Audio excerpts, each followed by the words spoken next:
So here's lucky question number 1 coming out. Here's a question here. Your window closed. I can't read this. Oh, wrong side. Dear Ajahn Brahm, may I just verify that in meditation, if we can make it like a padded cell. Actually, a lot of you deserve to be in padded cells by now. You know, if you can make it like a padded cell, i.e. thoughts arise but we don't respond to them, then the mind will become quieter as days go by. Yes, that's one of the old similes. Because like a padded cell, just when anything hits it, it goes squelch and it doesn't bounce back. I'm supposed to put this one in, I suppose. I'll get in trouble if I don't put this on. Here we go. So, when your mind is like a padded cell, that's right, it's working. Yes, it's working, I think it's working. I can hear me. So, here we go again. May I just verify that in meditation, if we can make it like a padded cell, i.e. thoughts arise but we do not respond to them, then the mind will become quieter as days go by. Yes. So one thought does not give rise to another thought. It doesn't go bouncing all over the place like a bouncy ball. So when it hits the side of your mind, that's it. It stops dead. Finished. Gone. Isn't it beautiful to have a mind like that? Just one thought comes and it doesn't create the second thought. Which means you soon run out of thoughts and you're peaceful at last. So I used to do that. Imagine my mind like a padded cell. So when anything hit it, it wouldn't bounce back. So someone said, great talk, Ajahn Brahm. No bounce. When they said, that was a really bad joke. No bounce. Which means it's great. So just one thought comes up and it stops. But have you ever noticed that one thought makes 2 thoughts, and 2 thoughts makes 4 thoughts, and 4 thoughts makes 8? And before you know it, you're crazy. There's too many thoughts. So keep it simple. Your poor brain. Sometimes that if there was a society, there's a Society for the Prevention of Cruelty to Animals, the RSPCA. There's a Royal Society for Prevention of Cruelty to dogs and to children. I'm going to start a society, the Royal Society for the Prevention of Cruelty to Brains. Give your brain a break, for goodness sake. You work it so hard, trying to think things out. And does thinking ever get you anywhere? No, it just drives you crazy. So I look at my thoughts. Actually, this is from the suttas, the word of the Buddha. He said, imagine that you're dressed up going out for the night. Your best dress, your best suit, scented aftershave, sort of your hair nicely coiffed. My hair's always coiffed every day. And then you find out that someone has put a necklace of dead, rotting dog carcasses around your neck. You'll be disgusted and ashamed. Well, I've got these dirty, rotten dog carcasses around my neck.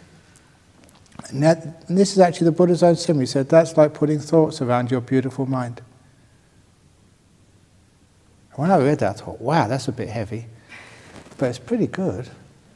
Because when your mind is really peaceful and still, you realize that's really pure and wonderful and lovely. And all these thoughts which are in your head, they cause all the problems and all the arguments. So imagine, no more thoughts. Wouldn't that be beautiful? Just empty silence. So you're listening to the world rather than talking back at it inside.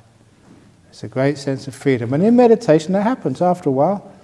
You're walking around listening to the birds, eating your meal, just meditating, just enjoying life with hardly a thought in the mind. Oh, what bliss, what freedom, what peace. But don't ever imagine that thinking's going to get you anywhere. There is a classical sculpture in Western culture, Rodin's Thinker. Have you ever seen that? And this guy is supposed to be a great thinker. He's got his head on his hand like this. His head is so heavy, he's got to prop it up with his hands. But the Buddha, his head is just perfectly straight without any need for support. And the reason is because he's got a peaceful mind. And all of those of you who are getting old, are you afraid of dementia? Are you afraid of that? You know, lots of people get lots of dementia. You know, the reason why I think people get dementia, because they think so much they wear out their brain. By the time you get to 70, your brain is stuffed, it's worn out. And it's just like a car. If you keep on running it too much, no wonder it will wear out. So make your brain last. Treat it softly and gently. So don't think too much. So anyway, painted cell, that's very good. Next question.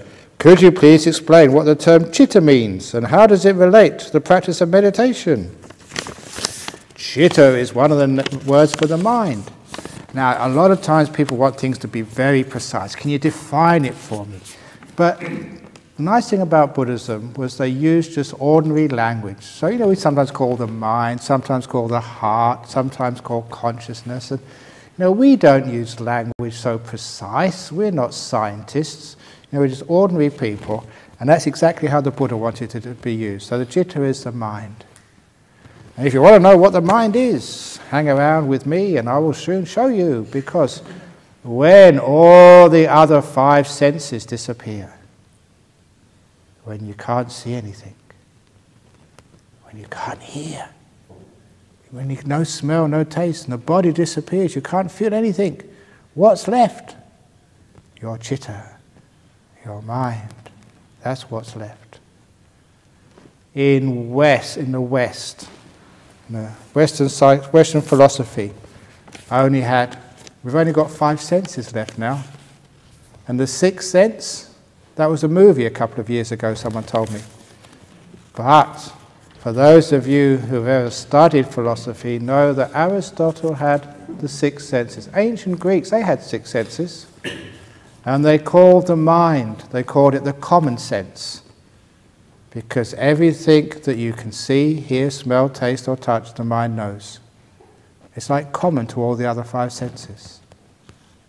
So I often say, as a joke, in 2,000 years, Western culture has lost its mind and lost its common sense, which explains a lot of the problems we have in the Western culture.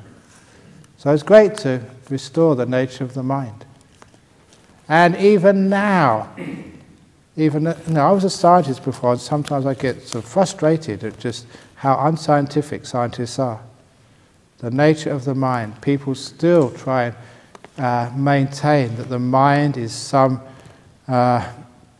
emanation from the brain, some byproduct of having a brain. And it's totally different. The brain is a byproduct of the mind, not the other way around. And now I will prove it to you. This is the proof of what the mind actually is. And this comes from the story. It's in Opening the Door of Your Heart. It's a very deep story. It really shouldn't be in there. It should be in some great philosophical manual. But the daughter of one of my close friends from Cambridge, grade 1 at school, her teacher asked the class the question, what is the biggest thing in the world? Teacher, my daddy's the biggest thing in the world. It's a 5 or 6 year old. And I said, miss, an elephant. An elephant's much bigger than her daddy.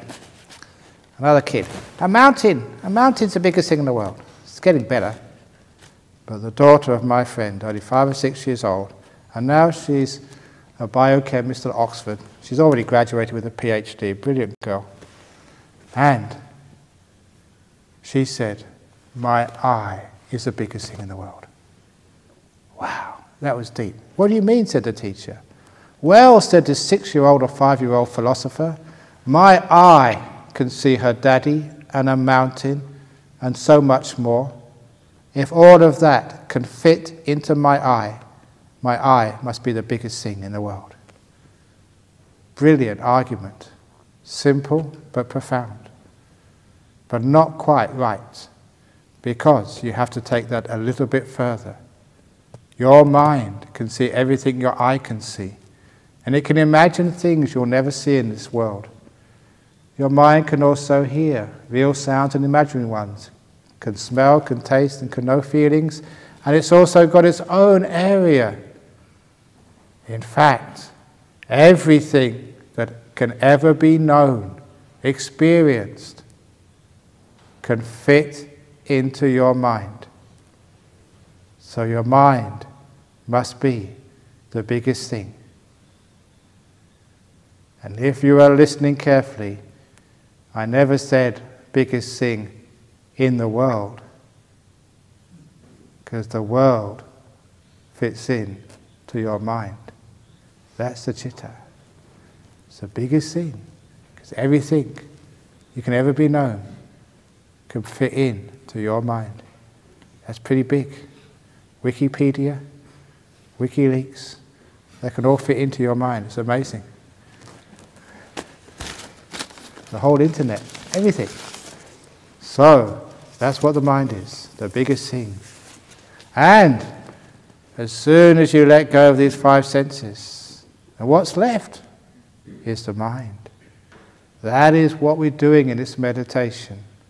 That's one of its main purposes, to be able to settle these five senses so they disappear.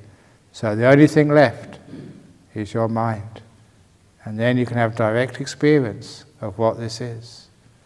You all know it's really important. That's why the other simile I gave is the emperor simile. Once there was this powerful emperor who ran the whole world, but no one knew who that emperor was. They didn't know if he was male or female. They didn't know whether he was Caucasian or Chinese or Afro, because no one had ever seen the emperor. All they ever saw when the emperor emerged were the clothings which he wore, the 5 pieces of clothing. He had these big boots which went halfway up his thigh, and he had trousers, the bottom of which overlapped his boots and went up to his waist. He wore a tunic which overlapped the top of his trousers, went up to his neck and down to his wrists. He wore gloves which covered the end of his wrists of the jacket. And lastly, a huge helmet, like Darth Vader. No one knew who was inside. So those 5 pieces of clothing, the boots, the trousers, the jacket, the gloves, and the helmet, covered every inch of the emperor's body. So no one ever knew who the emperor was, except the emperor was powerful and important. Until one day, someone took all the clothes of the emperor, and then they could see what was inside. And in that simile, your mind is the emperor, and it's covered with the 5 senses: seeing, hearing, smelling, tasting, and touching. So you don't really know what this mind is, except when it's covered by those senses. But one day, you take all those senses off, and that's what meditation does. And there's no seeing, no hearing, no smelling, no